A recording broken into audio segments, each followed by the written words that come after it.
I was looking at Romans 3 on this, Walter, and the Apostle Paul turned this right over and said, "But now a righteousness from God, apart from law, has been made known, to which the law and the prophets," which is what we're talking about, "testify.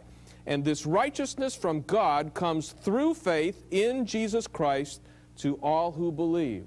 And so again, here's Paul making a specific statement, because who dared to show up and say he was God? Yeah. Jesus did. Only one who ever did it. And of course, the reaction was the same as our reaction would be. If we'd been there, we would have said the same thing as his contemporaries said. Well, prove it. And of course, he said, I will take that challenge. And that's how he also brought in the discussion of the resurrection from the dead. But let me take you to a second aspect, and that would be not only his origins from David, the branch of David, but now I want to take you to my servant, the branch. In Zechariah, a writer in 518, 520 BC, he gives a prophecy in Zechariah 3, verse 8. "Listen, O high priest Joshua." This is not the book of Joshua. This is a much later Joshua who was high priest during the post-exilic times.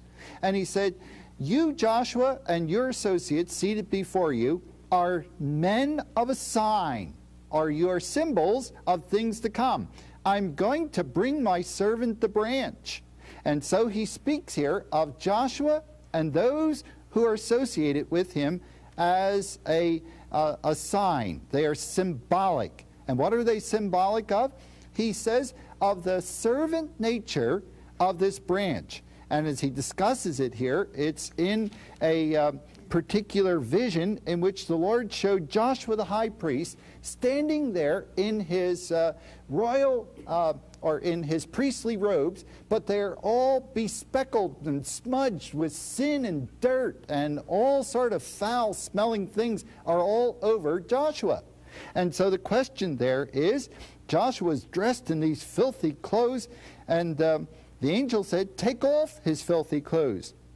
See, says the Lord, I have taken away your sin, and I will put rich garments on you. And I will put a clean turban on his head."